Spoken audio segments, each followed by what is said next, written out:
Good morning, viewers. Today we look at how we can add value when we do Form 9 and 9C.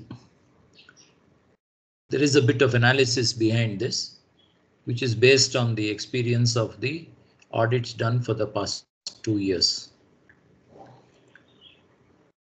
ITC happens to be one of the biggest transactions in GST because the net GST which is paid, which is expected to be around 1 lakh crores a month, is after taking deduction of ITC, which could be at least 3 times that much, which means that it could be 3 lakh crores.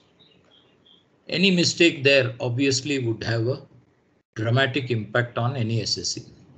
So we specifically restrict this discussion to the ITC part of the Form 9 and 9C.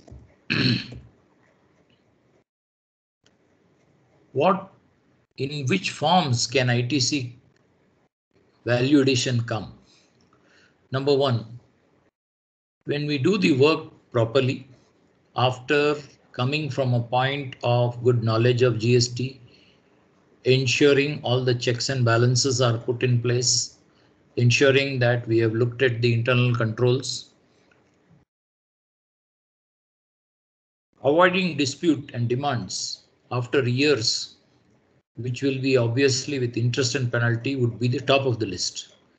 So if you have done things properly, you'll avoid or reduce the disputes and demands to a minimal extent. GST is an evolving law, therefore compliance may be different during different periods, and we have to ensure that we are complying with the evolving law. While the promise of GST was seamless credit, but we have some restrictions based on our procedural compliances, as well as some restrictions within the law itself, where certain credits are blocked and certain credits are not eligible to be taken. Certain credits need to be reversed if we have taxable and non-taxable supplies. It is also dependent on vendor-related non-compliance. Some more value addition can come in the doubtful transactions, where there is a possibility of credit being allowed in future depending on case laws. Prompt payment to vendors, that is within 180 days, itself could be deferred if known, and we can avoid interest on that. Prompt claims of refund, because money is money. The faster you get your refund, the faster you put it into your business. The delay in claiming refund would also result in delay of the money coming in. Wherever interest is delayed, the claim of interest for the delay after specified time is available under law. Are we claiming that? There are a lot of reversals which are eligible for recredit, which at times, due to the systems not being in place and being dependent on the person alone who is doing the compliance, this could be missed. GST has led to a large number of case laws. Some of the case laws, especially in ITC, have been in favor of the taxpayer. These benefits are also to be ensured to be taken by our clients. What are the types of errors in ITC? There could be 3 types of errors as I see. The first type of error is conceptual error, where my understanding of the law, my understanding of when tax credits can be taken, when they require to be reversed, which ITC I should take, are some of the conceptual errors I can think of. Later, I might have to reverse this with interest and penalty. For this, in this presentation, we have provided 25 illustrations. How can this be mitigated? This can be mitigated. That is, the conceptual errors can be mitigated by ensuring that we have a basic training for the procurement team. Very important, I'm repeating, for the procurement team and the accounts team. They have to understand the fundamentals of ITC, from where it comes. For example, ITC is said to be a right, a vested right which the taxpayer has, which cannot be removed unless there are specific provisions to limit it. Also, due to the evolving nature of GST, maybe the updated position of the law of ITC should be explained and understood by the people involved, procurement and accounts. And yearly there should be an update because there could be many changes which happen. And this update should happen before August of every year, because we have this 9 and 9C time limit in September. If you're doing it earlier, then this date has to be earlier. In the initial 2-3 years, maybe an ITC audit by an expert who knows audit, who understands your business and knows GST very well can be thought of. It could be part of an internal audit, or it could be a separate GST review audit. Here I would like to mention that these type of audits are not costs at all. Invariably, they result in huge value addition, which could be multiple times the cost involved. The second type of error in ITC are the system errors. We have not followed proper systems. We either don't have any system and depend on the individual, or we are unorganized. Whenever we have a doubt, we call up some other person, whether he is an expert or not, and we follow that. The following of incorrect system also can lead to some leakage of the ITC which you are eligible for. It could also lead to exposure if you are unnecessarily very aggressive. There could also be delay and which causes loss. Here again, we provide 25 illustrations. The mitigation for the system errors is to have a standard operating procedure for ITC to be put in place and staff trained. We have a standard operating procedure for cash. And if I look at the total amount of cash dealings in a company, it may be hardly 1%. Whereas as far as ITC is concerned, it will be 12% on an average. Therefore, a SOP is necessary to capture and ensure that the 12% of my turnover is correctly understood and no mistakes are made there. The SOP needs to be updated because of changes, and the staff on amendments. This also should be done 1 month before the 9 or 9C exercise. The third type of error which comes up is the error in reconciliation. Now, the errors in reconciliation could be in stages. For example, the reconciliation of the tax credits in the system. I have a ERP system, or I have a software system, and the books. The difference between that itself could be there. Later, as far as 9 and 9C is concerned, between the books and the returns we see. But what about between the system and the books itself? Have we missed out something?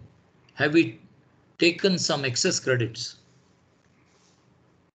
From the books to the computation, because we normally have an internal computation, maybe in Excel, which is kept.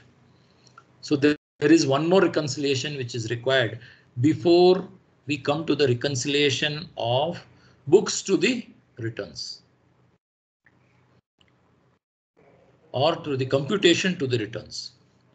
After that, there is also reconciliation which is required under 9 and 9C, returns to the GSTR 2A.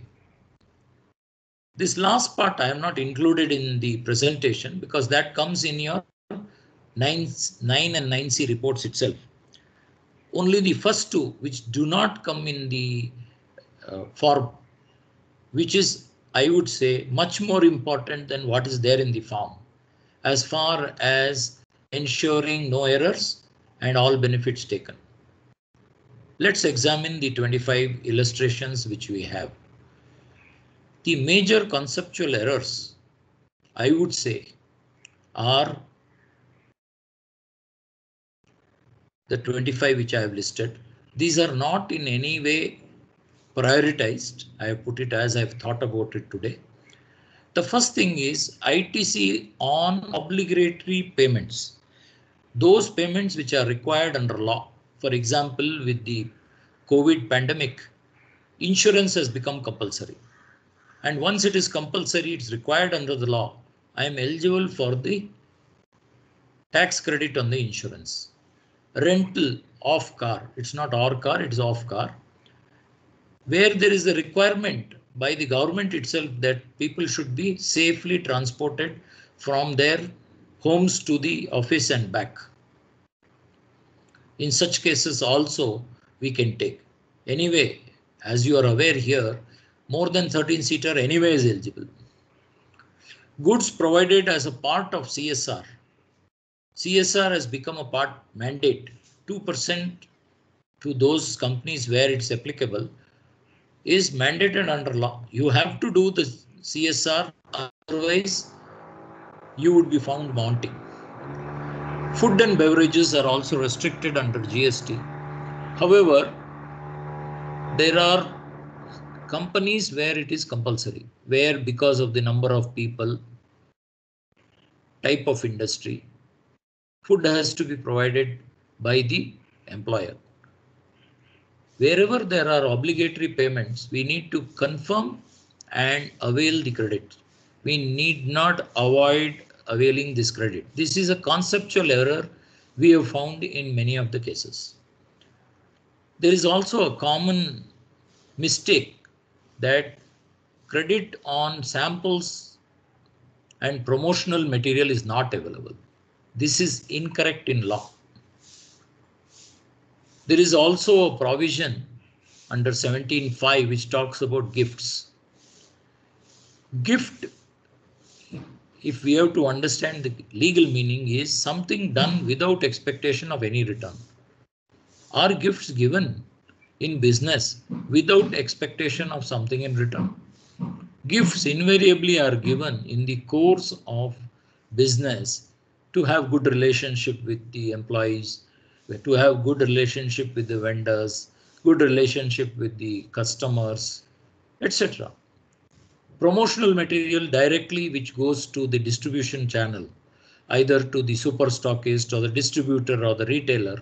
These are all material which are used to enhance the sales. Obviously, it is a part of business. Therefore, the need to reverse ITC on samples or gifts in the course of business and promotional material is not there. This is a common misconception. Many times the reimbursements are made to employees for business related expenditure where an advance would be given to him, and when he clears the advance, it comes through a journal entry. It does not go through the normal purchase route. These are sometimes, the credit on these are sometimes missed, even though the invoices which are there are having the GSTIN number of the company and it is in the course of business. It has been received and it is used in the course of business. Reimbursement to CHAs or any other agent where they give a bill in which they claim the GST on what they are charging, plus they also claim reimbursements. If I look at a CHA bill, the CHA bill may have total expenditure of 10 lakhs and the CHA is only charging 20,000 rupees as his charge. That 20 lakhs which he claims as reimbursement may have 3 lakhs of GST, which is eligible to you. That also needs to be captured. Otherwise, in normal course, due to accounting gaps, this may be missed. Sometimes the reverse charge mechanism ITC is missed out to be paid also and credit to be availed also. Sometimes there's a gap between the two. Many times the bill would be booked. RCM, the bill on which I have to pay the RCM would have been booked at the time I received it. But as far as GST payment is concerned, it is happening only at the time of payment, which is not in line with the law. However, then only the credit is eligible. But am I having a RICO of that? Have I got a system by which I capture this? Do I always pay it? If I'm an export oriented company, say I'm a software developer and I receive some software development services from outside India, I am liable under RCM. But I don't pay it because anyway I'm exporting, I'm going to claim the refund. This is not acceptable under law at present, unless they make such provision for the same. It is not exempted. So I need to pay the RCM and then claim the credit and claim the refund of that accumulated credit. Remember that whenever I have delayed the RCM payment as per the time of supply, I might have to pay the RCM on receipt of the invoice. If there's a 6-month delay, then I'm going to pay 18% on that 6 months. This is a loss to the system. Nobody gains because once I pay under RCM, I'm eligible for the credit. Again, I am in this entire presentation, I am talking about that SSE who is paying the GST on his supplies. One more place where we have seen errors happening is on stock transfer. Anyway, it is between related companies. It doesn't get recorded in the financials. It's only a GST invoice which is being raised. And because it's only a GST invoice which is being raised, the credit on the other side is not taken. It is not, since it's not recorded in the books, it doesn't get captured also. Auditors also come when they do a normal audit. They are not going to do the audit of those transactions which are not recorded in the books. If it comes only in GST, they will simply look at the reconciliation and say reconciliation should be done. Sometimes, depending on the industry, depending on the way in which the processes are done, goods can get lost or stolen. For example, in the real estate industry, I understand 1 or 2% is always taken as pilferage possibility. But under the law, if the goods are stolen or lost, then you need to reverse the GST on that portion. There is also a provision which says that when I write off my inventory, write off means 100% written off. In such cases also, I have to reverse the GST. If I have not reversed, then after a few years, I would have to pay the GST with 24% interest, because for ITC, the rate of interest is 24% and not 18%. This can be substantial. If it is after 4 years, it will almost be equal to 100%. ITC reversed on inventory written down. This is the other side of that inventory. If I have written down inventory, instead of every year I find some slow moving stocks, first year I write off 20%, second year I write off 50%, third year I write off 90%, fourth year I write off 99%. But have I written it off fully? No, I have written it down, or I might have made a provision for it.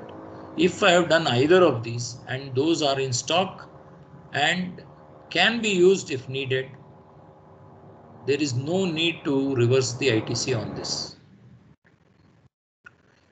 There is also a draconian provision in the GST law where if I have availing credit, then I need to avail credit within the year and no later than September of the next year. So if I look at for 18-19, I should have taken the credit by September 19, which is long past. As of now, we are in September 20. For the year 18-19 or 17-18, some credits missed out. Then what happens? These credits normally we reverse. My suggestion is please reverse the credit. Reverse it in under protest, saying that it is a vested right, and in case of any case law development in the future, you would like to avail the credit. Similarly, there could be many actions based on case law development. For example, there was a case law which said that the date for availing transitional credit was 27 December, and that date has gone. In spite of the fact that the date has gone by, courts have held that if you have made an attempt to upload and you have the proof of that, then you are eligible for the credit, even if the portal does not allow. You can take manual credit. So what happens in such cases? In such cases also, I would suggest that you avail the credit and reverse under protest till clarity of the law is there in each aspect. I've given you one example. There are many other examples. For example, inverted duty structure, VKC judgment. This was a decision, correct decision, wherein the Gujarat High Court observed that the credit of input services also should be given and not denied, in spite of the fact that there was an explanation inserted denying this in Rule 36(4). They held it to be illegal or ultra vires. In the Safari Retreat decision in 2019 of the Orissa High Court, it was held that cement and steel credit could be taken. Now these decisions have a far-reaching impact, because if you have not taken the credit of cement and steel and you have put up a factory worth 100 crores, possibly you are losing out. Maybe I'm talking about 100 crores of factory building.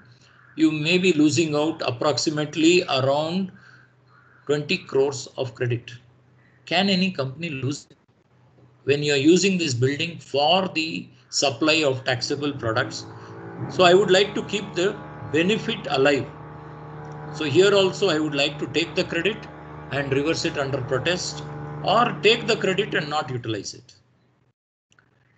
There is also sometimes a trend in the past law that the department comes heavily on the SSCs to reverse the credits based on oral or even email sent without a proper show cause notice. There is no requirement for you to reverse unless you are very clear that yes, the reversal is required.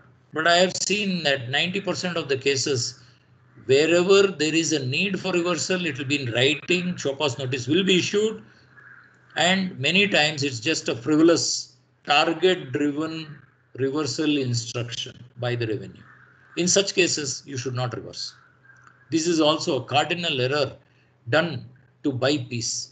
But you buy peace and you lose your margin. That you should be aware of. There is even one more bigger dragon in this indirect tax called the Director General of GST Intelligence. Now this DGGI is somebody who comes with a lot of authority, normally with some information, but you may not be involved. You may be just the receiver of some document or issuer of some document which is genuine. If the supplier has done some hanky-panky, why should you reverse the tax?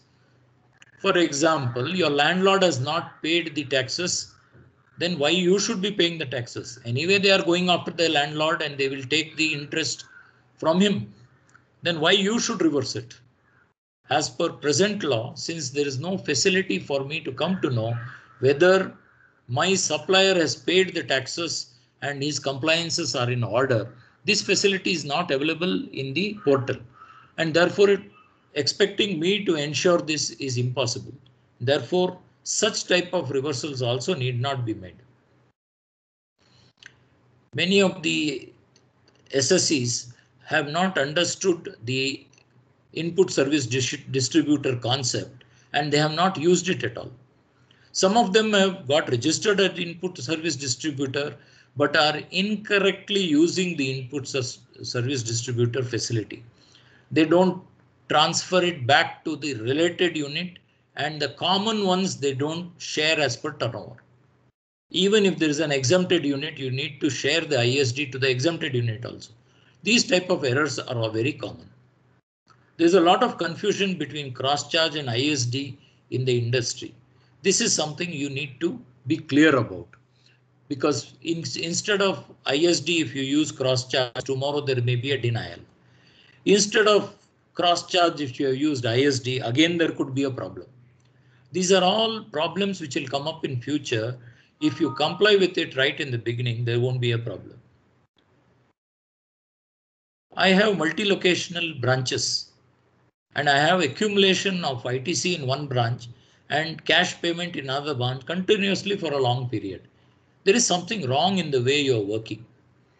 Possibly the cross charge is not being done properly, and if so, correct it so that you don't have this possibility that you have ITC sitting but not utilizable, even though legally it could have been done if you had followed the correct procedure.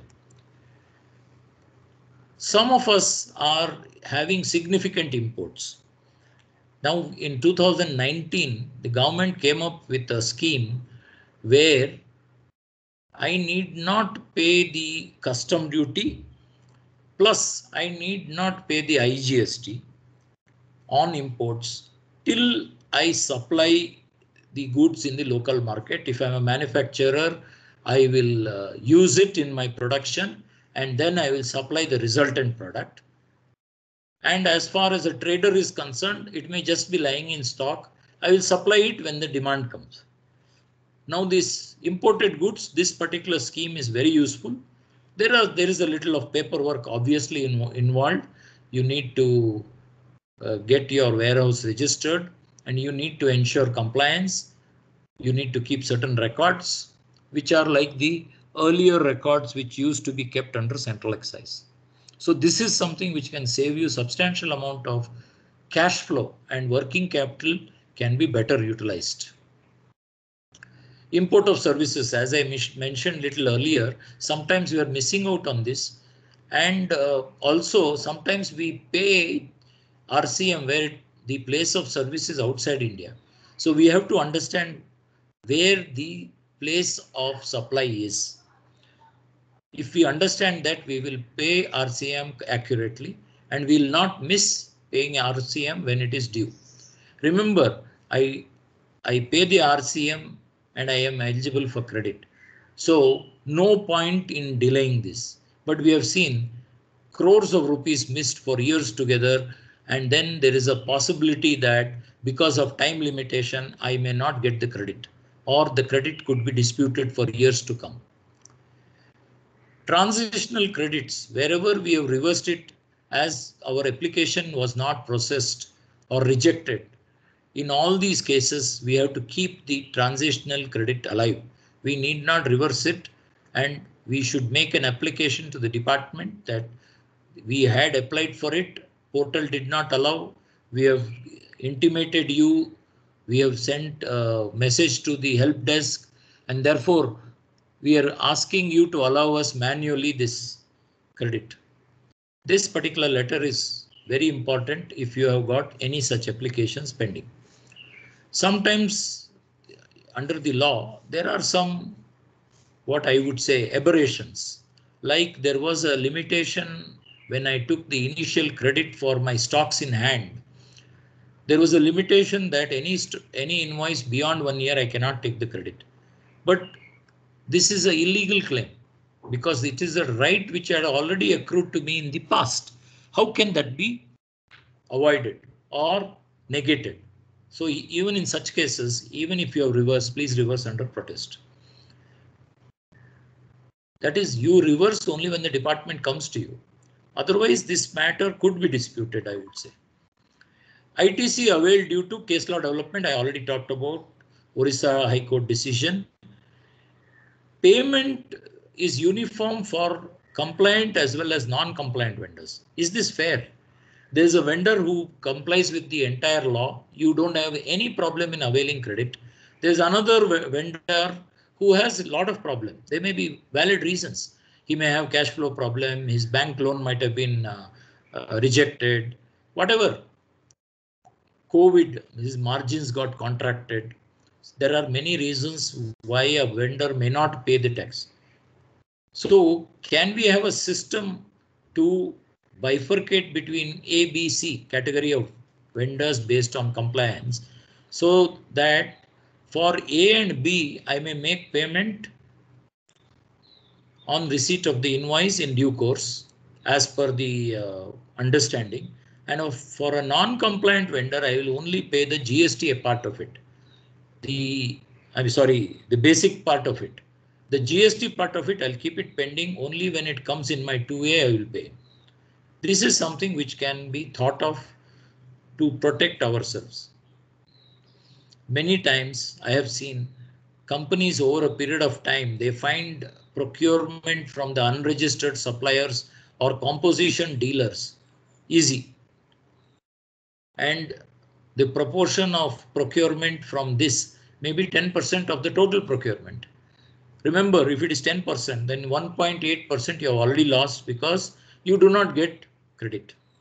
There is possibility that you can educate the vendor to register under a regular scheme so that the ITC chain is not broken. Without him losing any money, you can get the goods at 1.8%, 18% cheaper, not 1.8.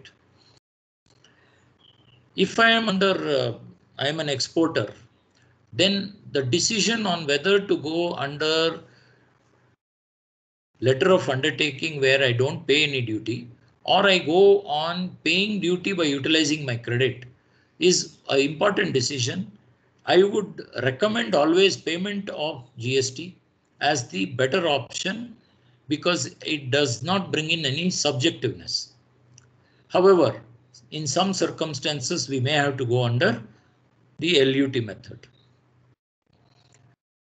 Though not a GST matter, there's a huge value possible for all these exporters, manufacturing exporters service scheme, incentive scheme, and service exporters incentive scheme provide 2 to 7% benefit to the exporters.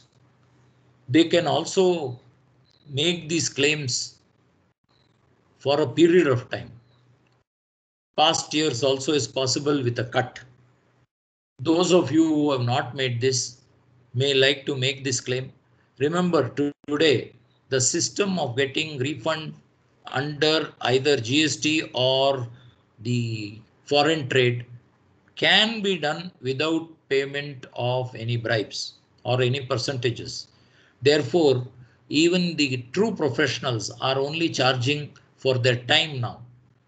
No percentages, 5%, 10% is all not there because it is more or less automatic as long as you have made the correct application, ensured proper details provided. So many of the industries in the past, exporters, used to pay professional fees based on quantum of refund. Remember, when you do this, you are building in delay because the professional wants you to be in a quandary all the time. He wants his huge percentage. Even if he says that the departmental officer is taking 5%, 8%, actually he may not be taking more than 1 or 2%. Therefore, he keeps you on tenterhooks and is not very transparent with you because of the huge amount of fees. Whereas if only time-based fee is paid, possibly my understanding is that your refunds will come faster. These are the major conceptual errors where you would agree I have shown you that value addition is possible. Let us look at systems. Remember, system errors are very, very important because these errors keep happening unless you go back and rectify the system. That is why we had recommended in the starting that there should be a standard operating procedure which should be put in place for systems. Let us look at 25 such errors. The biggest error I have observed is the accounting method of ITC is in some cases debit on the gross to expense or capital goods, and in the month end entry is passed for ITC as per some Excel. I have seen in the 25 years or so, no 30 years of audit I have done in Central Excise, Service Tax and now in GST. I have seen that invariably this system leads to leakage. There are a lot of gaps because that Excel will not cover everything. It will be done based on the memory of the person who's doing it. It is done in rough. It is not verified. It is not verifiable also, because when the auditors check, they will find that the total amount of credit which has been taken in the books is equal to the credit which has been taken in the returns. Because I have first of all not taken some credits at all. Maybe 20% credits I have missed out. Very, very big error if somebody is doing this.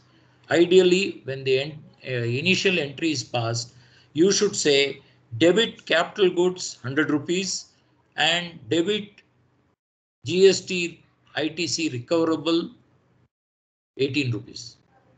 To the creditor 118 rupees. This is the entry for either capital goods or for your expenses, inputs or expenses, wherever GST is applicable. This probably is the single biggest error I have observed in the systems. Sometimes we have systems where ITC is taken on invoices, not on receipts. This could lead to some problem because there could be some short receipt, which tomorrow will be found out. There could be some non-receipt, which could also be there.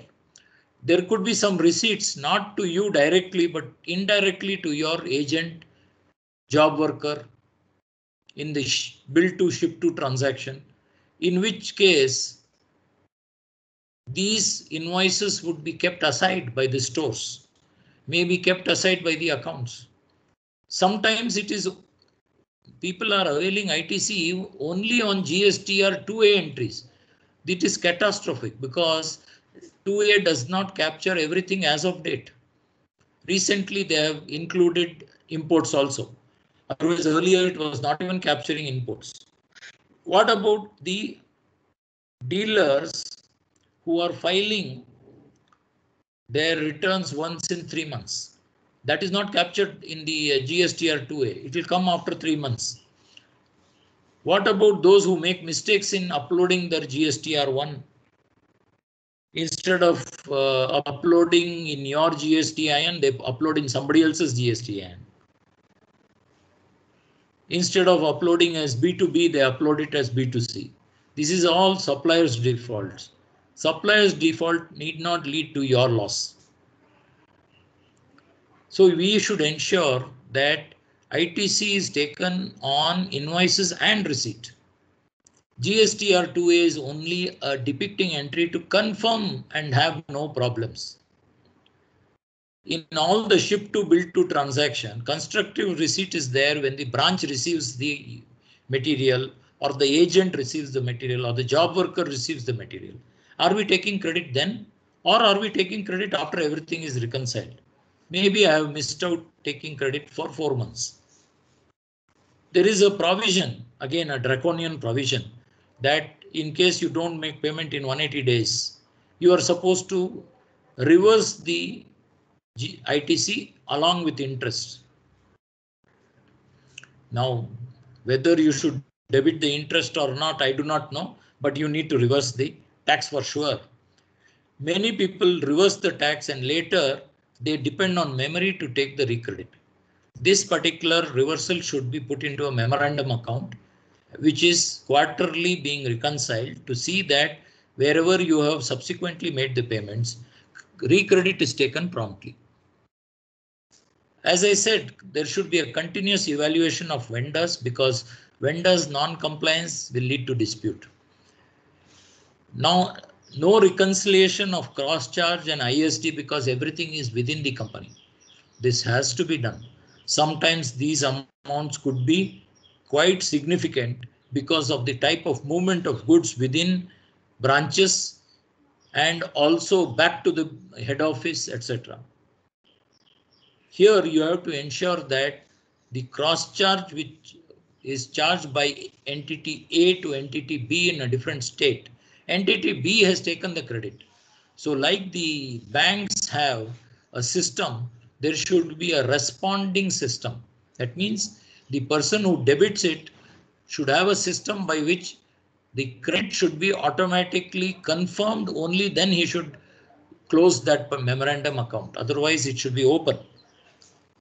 Banks use this very well, and I'm sure if you wish to get it done, you can talk to your chartered accountant, he will suggest to you.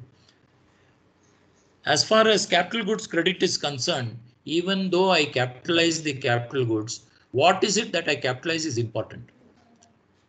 Say I bought one capital goods for 1,18,000 is the GST on that. I cannot capitalize it for 118 and avail the income tax depreciation on 118. I need to only take it on 100. In the initial stage, I said if you pass proper entries, this type of problem will not come. Where at the point of entry itself, capital goods will be debited only 1 lakh and not 1,18,000. In such cases, this will be avoided. This double benefit is not allowed. If you have taken the double benefit, then credit could be denied at a later point of time. Some of the times we find that whenever you are working within your entity, the invoices are raised incorrectly. For example, the supply of services is from Mumbai, but invoice is raised by Bangalore on the client. Now this type of issues are going to have substantial problems. At least within ourselves, we can at least raise that invoice from Mumbai to Bangalore for onward invoicing to the customer, so that the credit tomorrow will not be denied. Otherwise, what can happen is the credit is not utilized in that GSTIN number, then there could be a problem. We have found totally around 22 different permutation and combinations, and 22 may not be the limit, it could be much more. When various types of transactions are taken place because of various entities. The marketing normally is not really knowing the implication of the raising of invoices from different places, but sometimes they do it to meet the targets or to meet the needs of the customer. There you may get into a lot of difficulty, and ITC may be restricted and you may lose the ITC. In this stage when pandemic is going on, and also in normal course of business, whenever competition peaks, the credit notes are issued wherein GST is involved. For example, I have raised total of 10 crores of invoices on my distributor in Lucknow. And now that goods are not moving, he is said, goods are not moving, sir. And you have given him a credit note for say 25 lakhs or 25 crores, whatever it is. You have also put GST on that. Can you take the credit of this GST? You can't take the credit of GST unless that vendor, that is that distributor, that Lucknow person has reversed the GST to that extent. And this would be reflected in 2A. Should be reflected in 2A provided he again uploads properly. So this is also something which is very important. Many people based on credit notes, they take the credit and vendor does not reverse. Tomorrow vendor is in problem. He reverses the credit. He pays the interest. Department comes to you, and since you have reversed, you will have to pay the interest. What? All this is unnecessary if we comply with the law. Sometimes, as a measure of abundant caution, many of the SSCs, they take ITC based on GSTR 2A. This is, I would say, downright stupid, because 2A doesn't capture all the credits. There are 4, 5, 10 reasons why some credit may not come in 2A. And also, whatever comes in 2A does not mean it is your credit. Say there is a fake invoice being issued by somebody, and by mistake he has transposed a number, and that number is yours, and it comes in your GSTR 2A, and you avail the credit. Tomorrow, let me tell you, you will be hauled up and even arrested, because how will you prove that you have not taken, you are not conniving with him, not abetting with him, because you have taken the credit. You're supposed to verify whether it's your credit, whether you have to verify whether you have received it. Blindly taking credit can put you into a lot of problem. Most of us are only providing taxable supplies, but some of us may be providing taxable and exempt supplies, in which case I am supposed to reverse on a monthly basis. Formulas have been prescribed. And for this, once in a year, after the year end is over, the final adjustment of the ITC taken, excess or short, has to be done. If you have taken excess, obviously you will pay the interest beyond a particular period. And if you have paid, if you have taken it short, you can just avail it. But this has to be done. If you have not done it, again you are exposing yourself to either a demand or a loss of credit. Purchase returns are also part of the business. Sometimes after it is coming into the inventory and issued for production, some defect is found and the whole batch is returned to the supplier. In such cases, you need to reverse the GST ITC. If you have not taken that, if you have not reversed it, tomorrow you will be liable for interest also. I have also observed in the earlier era as well as in the GST era that when we send tools and dies to the job worker, and for the time being they are not required because some change in the production is there, the capital good, tools, dies, patterns is sitting with the job worker. Should it be sitting with the job worker? Then the job worker goes out of your system. Tomorrow he can give your competitor the parts using your capital goods. In one of the companies where we did this work in Tamil Nadu, we found that more than 47 crores of such tools and dies were lying with the job workers. And many of the job workers are no longer traceable. Remember, under GST, if you do not receive the capital goods within a period of 2 years plus extended period, you are required to reverse the GST on that capital goods.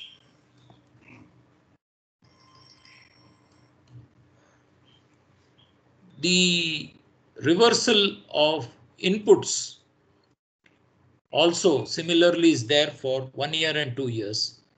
If the job worker is responsible, debit of irrecoverable interest should be done on the job worker if the job worker is responsible for that. Are we doing that? Further, the system errors could be, I have reversed, but I am not tracking it for recredit. That is, when as and when I received it from the job worker, I have not claimed the credit, though I reversed it. Refund claim I have talked about.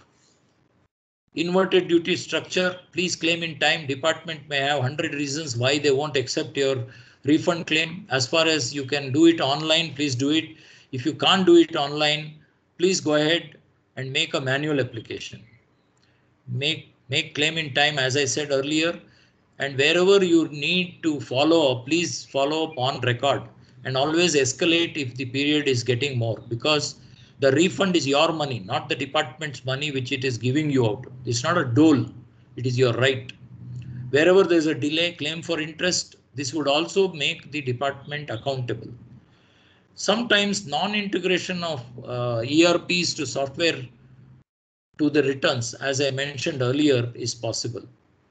One of the biggest system errors which happens in especially in MSME, where they have an outsourced consultant who does the uploading of the returns. He does it without verification of the records. So whatever figure you give, he does some small verification and then he uploads. If you put garbage into the system, you are going to get a garbage result. One more major system error I have observed is that there is no maker checker at the first point of entry recording. Entry recordings today have become very important because after that you may not verify it at all until and unless the audit is done or there is some internal audit system in place. I've also seen that though GST accounts for almost 30% of the turnover, 18% outward liability, 12% inward credit, totally 30%. There's hardly any analysis of this which goes to the top management. Probably even the CFO does not see in many of the cases, though this is such a significant amount. So therefore, there has to be some analytics and MIS going to the top management. With this, we have completed 25 conceptual and 25 system errors which you can avoid. And I would like to thank you for your listening. If you wish, there are many more detailed presentations, videos, articles on Hirigange Academy, which is a knowledge and employability initiative in which I am also involved as a major, you can say, contributor. Thank you very much, ladies and gentlemen.